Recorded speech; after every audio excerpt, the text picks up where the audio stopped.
गुलशन रोज की तरह राजू ढाबा की रसोई में खड़ा हो अपनी सबसे मशहूर जलेबी रबड़ी बना रहा होता है। तभी ढाबे का मालिक राजू वहाँ आ जाता है। ए गुलशन भाई, अरे जल्दी करो, हाँ बाहर आपके दीवाने बैठे हैं। अरे थोड़ा इंतजार अच्छा होता है, स्वाद ज्यादा आएगा। हाँ राजू हंसकर बाहर आ जाता है और गुलशन तभी अपनी आंखें मसलने लगता है और कुछ देर के लिए उसकी आंखों के सामने का दृश्य कुछ धुंधला सा होने लगता है। अरे अरे ये क्या हो गया भाया? गुलशन अपना सर झटकता है और सब साफ दिखने लगता है। हाँ अब ठीक है। राजू रसोई से बाहर आकर सभी ग्राहकों के सामने खड़ा हो जाता है। अरे भाइयों, अभी थोड़ा टाइम लगेगा। अरे भाई, इतनी देर में तो कई बार आ जाता दूसरे ढाबों पे बनकर। ये बात राजू के कानों में पड़ जाती है और वो छाती तान कर बाहर आ जाता है। अरे पर पूरे राजस्थान में मारे जैसी रबड़ी जलेबी अगर कोई बना के दिखा देना तो उसी दिन काम छोड़ दूंगा। राजू भाई साहब जरा बताओ। अरे भाई, गुलशन भाई की रबड़ी जलेबी के लिए तो लोग दूर दूर से आते हैं। गुलशन गुरूर भरी मुस्कान के साथ उसे देखता है और अंदर चला जाता है। एक ही मालिक होगा ऐसा ये राजू, हाँ, जिसने अपने लिए काम करने वालों को इतना सर पे चढ़ा रखा है। अरे तो चढ़ाएगा क्यों नहीं भाई? है? क्यों नहीं चढ़ाएगा? अरे सभी दीवारें हैं इसकी जलेबी रबड़ी के भाई, तो सर पे क्या मैं आसमान में भी चढ़ा देगा है? अब बोले तो ढाबे की छत पे भी चढ़ा सकता है। अरे भैया, पूरा दिन खचाखच भरा रहता है इसका ढाबा। हाँ, जितनी तनख्वाह राजू इसको देता है उतनी तो किसी भी हलवाई को नहीं मिलती होगी भैया यहाँ पे। हाँ भैया, यही है, जिसके हाथ में हुनर है उसी की इज्जत है भैया आजकल, इसीलिए तो ये इतना अकड़ालू होके घूम रहा है। शाम ढल जाती है और गुलशन अपना काम खत्म करके जाने लगता है। अच्छा ठीक है राजू भाई साहब, चलता हूँ। गुलशन ढाबे से बाहर निकलने लगता है। तभी एक अंधा भिखारी लोकेश वहाँ आ जाता है। साहब, कुछ खाने को दे दो साहब। गुलशन लोकेश को ऊपर से नीचे तक देखता है। पैसे हैं? नहीं साहब, भगवान आपका भला करेगा साहब, अगर कुछ दे दोगे तो। अरे भाई, जहाँ तुम आए हो ना, वहाँ पैसे वाले लोग भी घंटों इंतजार करते हैं मेरे बनाए खाने का। हाँ, और तुम्हें मुफ्त में खाना है। साहब, मेरे अंधा होने की वजह से मुझे कोई काम नहीं देता, तो पैसे कहाँ से लाऊं? अरे अरे, हटो हटो, ये सब बहाने, करने वाले खूब काम करते हैं। चलो चलो, जाओ यहाँ से। गुलशन आंखें मसलता हुआ रात को अपने घर पहुँचता है, जहाँ उसकी दादी उसका इंतजार कर रही होती हैं। आ गए मेरे लाडले, आज कितनी भीड़ थी। अरे दादी साहब, पूछो ही मत, लोग लाइन लगाकर बैठे रहते मेरी जलेबी रबड़ी के लिए। हाँ अच्छी बात है बेटा, मिठास के साथ इंसानियत भी जरूरी होती है, तो उसे कभी मत भूलना। अरे दादी साहब, मेरे हाथों में जादू ही ऐसा है, लोग खुद झुक जाते मेरे आगे। हाँ।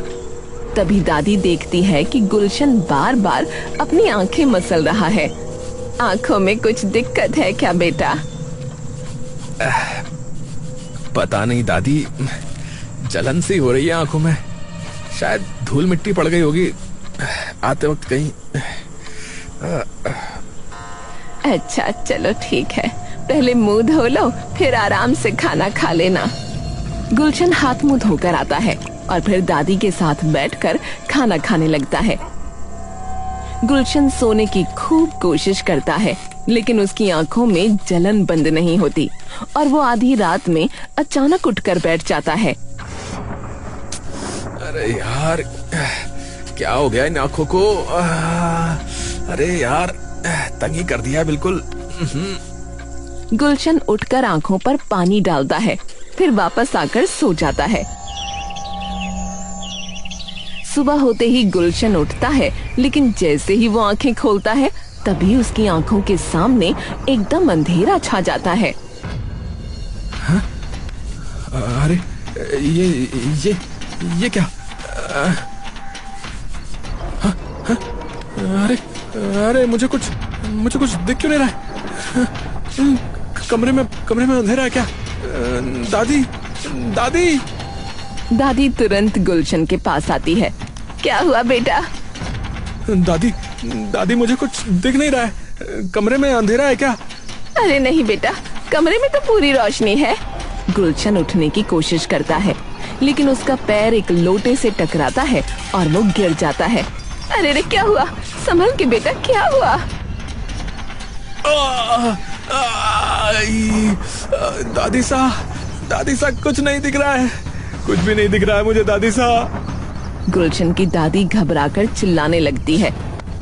तभी उनके पड़ोस का एक आदमी जल्दी से अंदर आता है। अरे क्या हो गया दादी, क्या हो गया? अरे अमित बेटा, इसे कुछ दिख नहीं रहा। अचानक से सब दिखना बंद हो गया। देखो तो। कुछ नहीं दिख रहा। अरे घबराओ मत। एक काम करते हैं, सबसे पहले इसको अस्पताल लेकर चलते हैं। अमित और दादी मिलकर गुलशन को सहारा देते हैं और उसे अस्पताल ले जाते हैं। देखिए, इन्हें एक बीमारी है। इसमें धीरे धीरे आंखों की रोशनी चली जाती है। ये एक तरीके से पुश्तैनी बीमारी है। क्या आपके खानदान में पहले भी किसी के साथ ऐसा कुछ हुआ था क्या? मेरी सासू माँ के साथ हुआ था। हाँ, तो ये उन्हीं से आई है इसमें। डॉक्टर साहब, ये ठीक तो हो जाएगा ना? देखिए, अभी जो हालत है उसमें ठीक होना जरा मुश्किल है। हाँ, इनका आई ट्रांसप्लांट हो सकता है, लेकिन वो काफी महंगा है। एक आंख के लगभग 5 लाख रुपए है। ये सुनते ही गुलशन और दादी के पांव तले जमीन खिसक जाती है। पैसे तो है, पर इतने नहीं है। अब तो मुझे माफ करिएगा, इसका फिर कोई और इलाज नहीं है। अब आपको ऐसे ही जीना होगा। दादी और गुलशन चुपचाप घर आ जाते हैं और जैसे ही गुलशन घर पहुंचता है, वो तभी दादी की गोद में लेटकर फूट फूट कर रोने लगता है। सब खत्म हो गया दादी। मेरा काम, मेरी पहचान, सब खत्म हो गया दादी। दादी उसे संभालने की कोशिश करती रहती है, लेकिन उनके चेहरे पर भी चिंता साफ दिखाई देती है। कुछ दिन बाद गुलशन अब अपनी हालत से इतना हताश हो जाता है कि वो कुछ दिन तक काम पर भी नहीं जाता, और तभी राजू उसके घर आता है। अरे गुलशन भाई, अरे क्या हो गया भाई? इतने दिन से ढाबे पर नहीं आ रहे हो? क्या हो गया? दादी राजू को सारी बात बता देती है। राजू कुछ देर के लिए चुप हो जाता है। अरे कोई बात नहीं गुलशन भाई, सब ठीक हो जाएगा। राजू कुछ देर बस गुलशन की ओर देखता रहता है। मतलब ये बताओ कि बिल्कुल भी नहीं दिख रहा है क्या तुम्हें? मतलब जरा सा भी नहीं? हाँ राजू भाई साहब, बिल्कुल भी नहीं दिख रहा है। अरे चिंता मत करो, भगवान सब ठीक करेगा। तुम हिम्मत रखो। ठीक है काकी, मैं अभी चलता हूँ, दुकान का टाइम हो रहा है। नमस्कार। राजू उठता है और वहाँ से चला जाता है। अगले दिन गुलशन हाथ में एक लकड़ी छड़ी लेकर धीरे धीरे ढाबे पर पहुँचता है। सब लोग उसे देखकर थोड़ा चुप हो जाते हैं। राजू भाई साहब, मैं काम कर लूं क्या? कोशिश करता हूँ। हाँ, कोशिश कर लो, क्यों नहीं। गुलशन काम शुरू ही करता है कि तभी उसके हाथ से बर्तन टकराता है और नीचे गिर जाता है। अरे भाई, माफ करना। अरे कोई उठा कर देना मुझे। पहले तो ऐसे हुक्म जताता था, अब देखो कैसे हवा निकल गई इसकी है? दिन फिरते समय नहीं लगता भैया। दूसरा हलवाई वो बर्तन उठाकर उसे दे देता है, लेकिन गुलशन जरा भी ठीक से काम नहीं कर पाता। कभी चीनी ज्यादा गिर जाती है तो कभी दूध उबलकर बाहर आ जाता है। अरे कोई है? अरे जरा ये पकड़ा दो। अरे इसको पकड़ो यार। अरे ये इधर डाल दो जरा। तभी राजू आता है। कोई बात नहीं भाई, अभी आप बैठ जाओ, शाम को बात करते हैं। शाम हो जाती है। ढाबा धीरे धीरे खाली हो ही रहा होता है। तभी राजू गुलशन के पास आता है।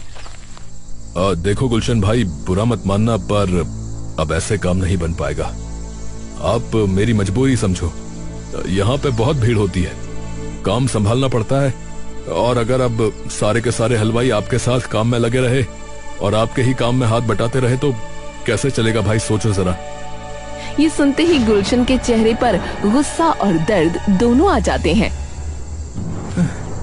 यहाँ लोग मेरी वजह से आते थे। राजू भाई साहब, आप ऐसे कैसे बोल सकते हो? लोग दूर दूर से मेरे हाथ की रबड़ी जलेबी खाने आते थे। अरे भाई, मैं मना नहीं कर रहा हूँ, मैं ये नहीं कह रहा हूँ कि नहीं आते थे। अब लेकिन ये तो बताओ कि ऐसी हालत में क्या कर सकते, बताओ।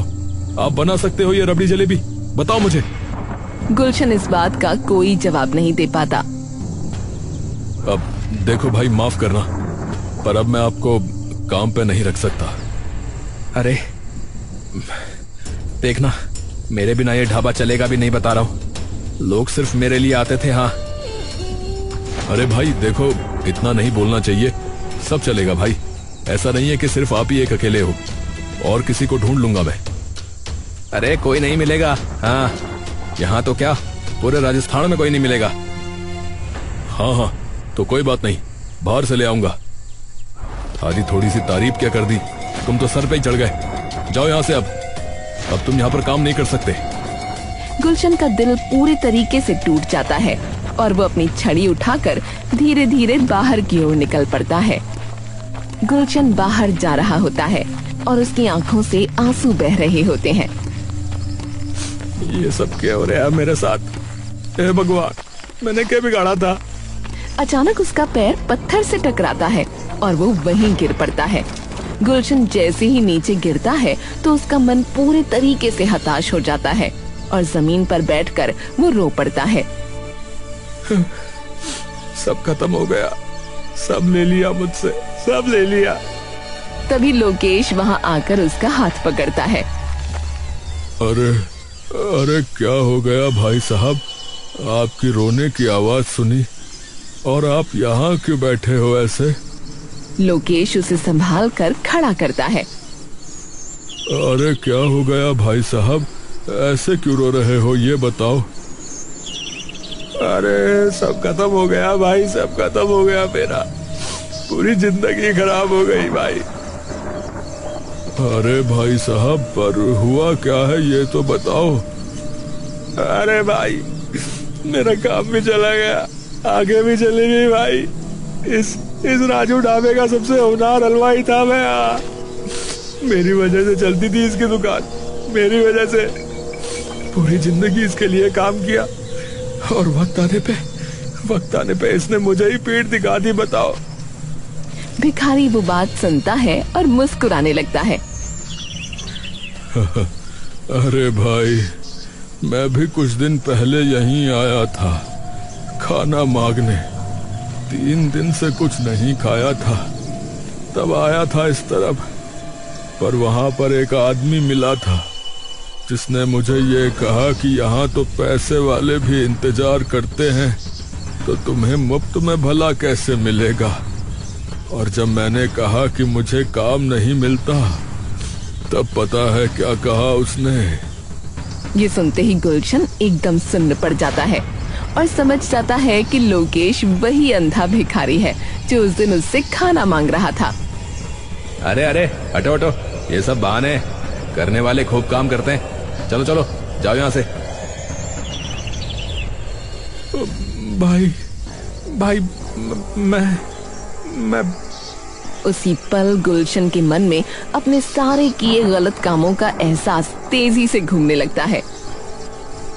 भाई, आपको शायद अभी इतनी आदत नहीं है छड़ी से चलने की, मुझे है, तो आप मेरा हाथ पकड़ लो, मैं आपको घर छोड़ देता हूँ। कुछ ही देर में लोकेश गुलशन को उसके घर लाकर छोड़ देता है।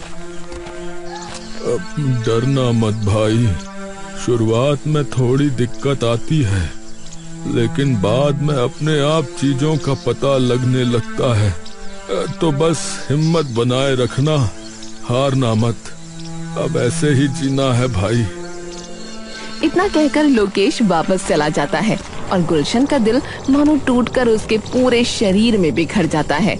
गुलशन घर की दहलीज पर जाकर बैठ अपना सर पकड़कर रोने लगता है। हे भगवान, ये क्या हो गया मुझसे? ये कैसे घिनौने पाप कर लिए मैंने? क्या अपने गरूर में इतना खो गया था कि कुछ देख ही नहीं पाया? मतलब मैं अंधा अभी नहीं हुआ हूं। मैं तो अंदर से अंधा बहुत पहले से था, जो ये सब देख ही नहीं पाया, तभी दूसरे को चिढ़ाता फिर रहा था। तभी उसे मंदिर की घंटी की आवाज सुनाई देती है और वो आवाज के पीछे पीछे चलने लगता है। गुलशन मंदिर की सीढ़ियों पर जाकर बैठ जाता है। हे भगवान, गलती हो गई, मारे को माफ कर दो भगवान, माफ कर दो। आपको तो सब लोग परमपिता कहते हैं। अगर बेटा गलती करे तो उसे क्या माफी नहीं मिलती क्या भगवान? मैंने अपनी कला को एक घमंड बना लिया, सबको नीचा समझा, सबको अनदेखा किया। जब आंखें थी तब मैं कभी नहीं देख पाया कि मैंने कितने लोगों का दिल दुखाया है। और आज एक ऐसे इंसान ने मुझे मेरा सच दिखा दिया, जो कि खुद कुछ नहीं देख सकता। पर क्या किसी भटके हुए इंसान को दूसरा मौका नहीं मिलता भगवान? ए प्रभु, माफ कर दो। तभी एक बाबा वहां आ जाते हैं।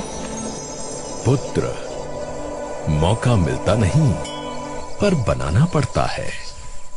जैसे ही गुलशन के कानों में उन बाबा की आवाज पड़ती है तो गुलशन एकदम से डरकर पीछे होने लगता है। अरे डरो मत बेटा, मैं तो मात्र तुम्हारी बात सुनकर यहाँ आया हूँ। पर आप है कौन? कोई भी नहीं। तुम फिर से गलत प्रश्न पूछ रहे हो। पहचान ही तो अभिमान है। तुम्हें अपनी पहचान का अभिमान था, इसलिए तुम आज मंदिर की सीढ़ियों पर बैठे रो रहे हो और दूसरे अवसर की गुहार लगा रहे हो। बाबा, मैं गुहार नहीं लगा रहा। मैं मात्र ऊपर वाले से प्रश्न पूछने आया हूँ कि अगर किसी से कोई गलती हुई है तो क्या उसे दूसरा मौका नहीं मिलता क्या बाबा? यदि मन में अब भी वही घमंड है तो तुम उस मौके को नहीं देख पाओगे। परंतु हां, यदि सच्चा पछतावा है तो मार्ग स्वयं बनेगा। और पुत्र, अगर प्रभु ने तुम्हें दूसरा मार्ग दिखाया तो ध्यान रखना कि वो तुम्हें उस मार्ग पे लाए ही इसीलिए ताकि तुम औरों को मार्ग दिखा सको, औरों के मार्गदर्शक बन सको। बाबा उसके सर पर हाथ रखते हैं और उसे आशीर्वाद देते हैं। जाओ, अब अपना मार्ग तुम स्वयं तय करोगे। तभी गुलशन को अपने मन में एक अजीब सा आभास होने लगता है। धन्यवाद बाबा जी, धन्यवाद। लेकिन उन बाबा की कोई आवाज नहीं आती। गुलशन उठकर इधर उधर देखने लगता है और उन्हें बुलाने लगता है। तभी एक आदमी गुलशन की आवाज सुनकर मंदिर से बाहर आता है। अरे राम राम भाई साहब, अरे किसे ढूंढ रहे हो? अरे भाई, अभी यहाँ कोई शायद बाबा थे या कोई इंसान था यहाँ पर अभी। अरे भाई, अरे मैं इतनी देर से यहाँ खड़ा हूँ, अरे मैंने तो कोई भी ना दिखा तुम्हारे अलावा। ये सुनते ही गुलशन पूरे तरीके से विचलित हो जाता है और वापस अपने घर आ जाता है। गुलशन जैसे ही अपने घर के अंदर घुसता है तभी उसे एकदम से सारे मसालों और खाने की सामग्रियों की तेज खुशबू आने लगती है। हाँ? हाँ? अरे ये तो मसालों की सुगंध है, पर इतनी दूर से कैसे आ रही है मुझे? हाँ? गुलशन उस सुगंध के पीछे पीछे बिना रुके रसोई में चला जाता है और आराम से उन मसालों को पहचान लेता है। यहाँ तक कि बर्तनों के तांबे तक की खुशबू उसे आ जाती है और वो जल्दी जल्दी सामान उठाता है और बस अपने अंदाजे से रबड़ी बना देता है। खुशबू तो वैसी ही आ रही है। दादी को खिला कर देखता हूँ। गुलशन तुरंत वो रबड़ी अपनी दादी के पास ले जाता है। दादी सा कहाँ हो? अरे जरा चक्के तो बताओ। ये तुमने बनाई है? हाँ दादी, चक्के तो बताओ। दादी जैसे ही वो रबड़ी चखती है, कुछ देर तक अचंभे से उनकी जुबान से कुछ नहीं निकल पाता। हाँ, क्या सच में दादी? हाँ सच में बेटा। ये सुनते ही गुलशन के दिमाग में एक तरकीब आ जाती है। दादी अगर मैं अपनी रबड़ी जलेबी की दुकान खोल लूं तो? क्यों, राजू के भाई के यहाँ नौकरी कर लेना। गुलशन दादी को सारी बात बता देता है।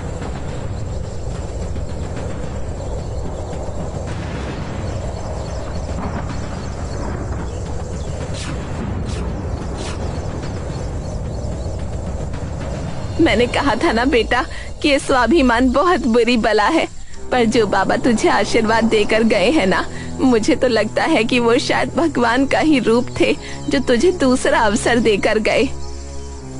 वो भगवान थे या नहीं ये तो मन न पता दादी, लेकिन वो मुझे शायद एक नया जीवन जरूर दे गए और इतने पैसे तो मेरे पास हैं कि मैं अपनी एक दुकान खोल सकूं। कुछ दिन बाद गुलशन अपनी छोटी सी रबड़ी जलेबी की दुकान खोल लेता है, लेकिन पहले दिन वो खड़ा रहता है पर उसकी दुकान पर कोई भी नहीं आता। लोग उसे दूर से देखते रहते हैं लेकिन कोई उसकी दुकान पर नहीं आता। अरे भाई, अरे ये तो अब देख भी ना सकता। अरे कैसे बनाएगा यो? अरे कुछ उल्टा सीधा डाल दियो इनने, तो मारो काम तो दरो को दरो रह गए हो। गुलशन को ये सभी बातें सुनाई देती हैं, पर फिर भी वो सारी बातें सुनकर मुस्कुराने लगता है और तभी लोकेश वहाँ आता है। भाई साहब, बड़ी जबरदस्त खुशबू आ रही है यहाँ से। कुछ खाने को मिल जाए, सुबह से कुछ खाया नहीं है। अरे भाई, तुम वही हो ना जिसने उस दिन मुझे घर छोड़ा था? अरे भैया, आपने दुकान खोल ली भैया? हाँ बिल्कुल खोल ली। और तुम मेरे भाई, मेरे सबसे पहले ग्राहक हो। तो आओ बैठो, मैं तुम्हें अपने हाथों से रबड़ी जलेबी खिलाऊंगा। वो बड़े प्यार से अपने हाथों से उसे खाना खिलाता है। तभी एक ग्राहक आता है। अरे भाई साहब, अरे तुम बिना देखे बना लेते हो क्या? हाँ भाई साहब, कोशिश करता हूँ। चलो फिर चक्के देखते हैं, लगाओ जरा एक प्लेट। अब फटाफट खिलाओ भैया, कहीं ग्राहक ना छूट जाए। गुलशन तुरंत उस ग्राहक को रबड़ी जलेबी बनाकर दे देता है और जैसे ही वो ग्राहक उसे चखता है, अरे भैया, अरे कमाल कर दिया भाई, है? अरे इससे ज्यादा स्वादिष्ट रबड़ी जलेबी तो मैंने कहीं ना मिली आज तक। हाँ, माँ कसम खा रहा हूँ। धन्यवाद भाई, धन्यवाद। ग्राहक रबड़ी जलेबी खाकर वापस चला जाता है और गुलशन दोबारा से लोकेश के साथ जाकर बैठ जाता है। भाई, आपने अपना नाम नहीं बताया।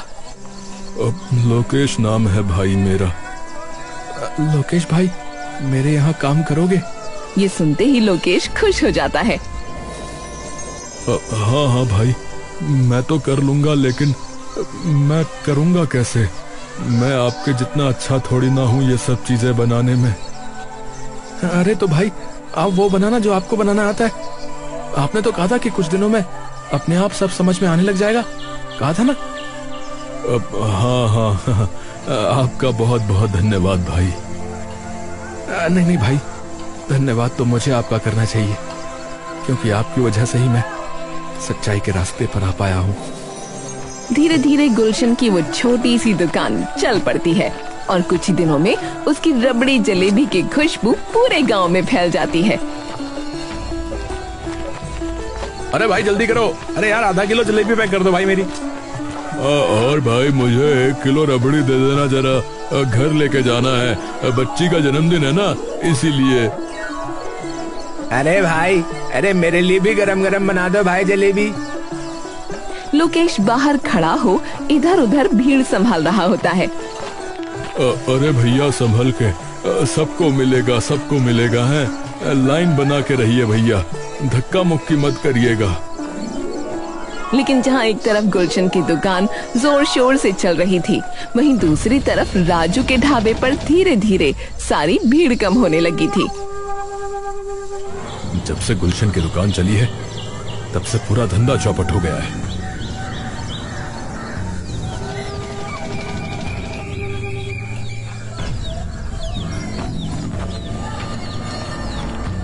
अरे गुलशन भाई कैसे हो?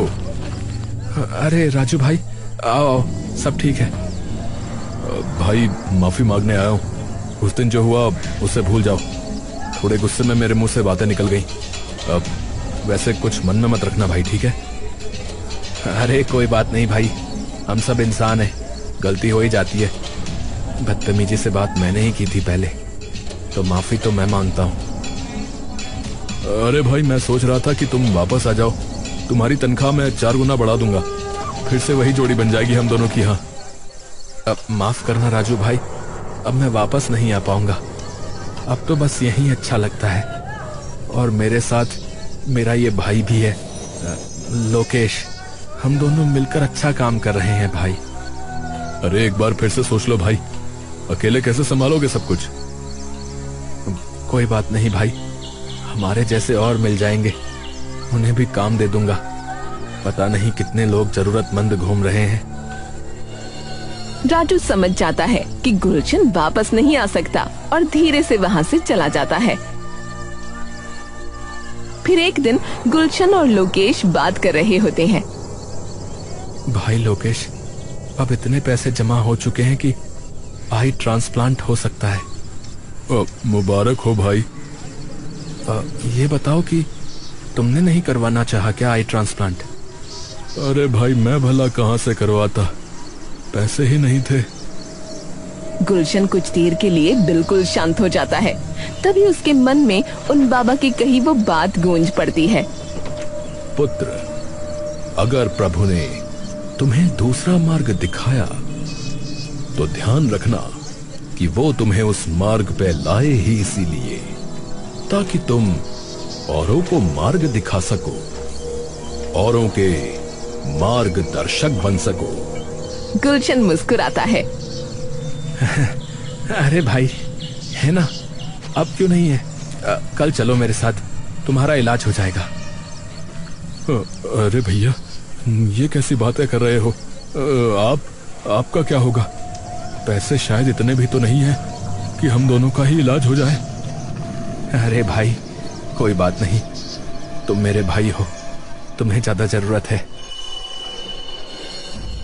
डॉक्टर दोनों की आंखें चेक कर लेता है। माफ करना लोकेश, आपका ट्रांसप्लांट नहीं हो सकता क्योंकि वक्त बहुत हो चुका है। कोई बात नहीं डॉक्टर साहब, कोई बात नहीं, मुझे तो वैसे भी अब आदत हो गई है।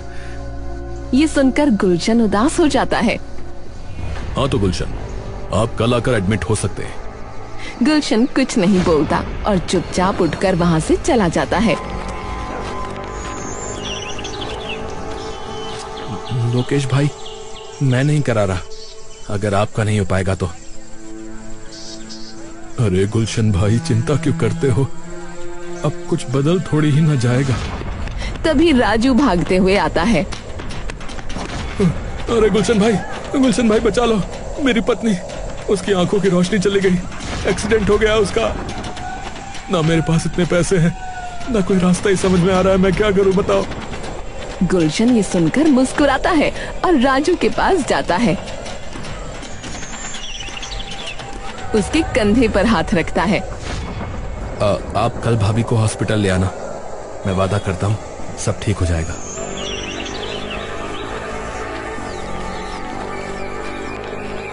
भाई आप क्या कर रहे हो? वो ट्रांसप्लांट तो आपके लिए था ना, इसने तो वक्त पर आपका साथ भी छोड़ दिया था। गुलशन मुस्कुराता है। नहीं भाई, भगवान ने मुझे जो देना था वो दे दिया। उन्होंने मुझे मार्ग दिखाया, रास्ता दिखाया, ताकि मैं औरों को रास्ता दिखा सकूं। यही मेरा प्रायश्चित है और अब यही मेरा रास्ता है।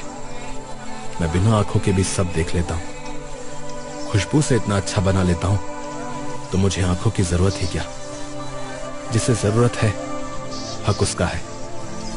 मैंने जाने अनजाने कितने दिल दुखाए हैं, आपको तो पता है ना। अब वक्त है उसका हर्जाना भरने का।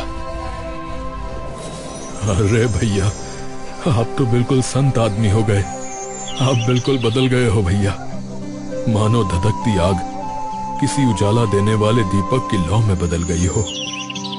गुलशन अगले दिन ही राजू की बीवी की आंखों का इलाज करवा देता है और उसी दिन वो ये प्रण लेता है कि अब से वो जो भी करेगा वो दूसरों की भलाई के लिए करेगा।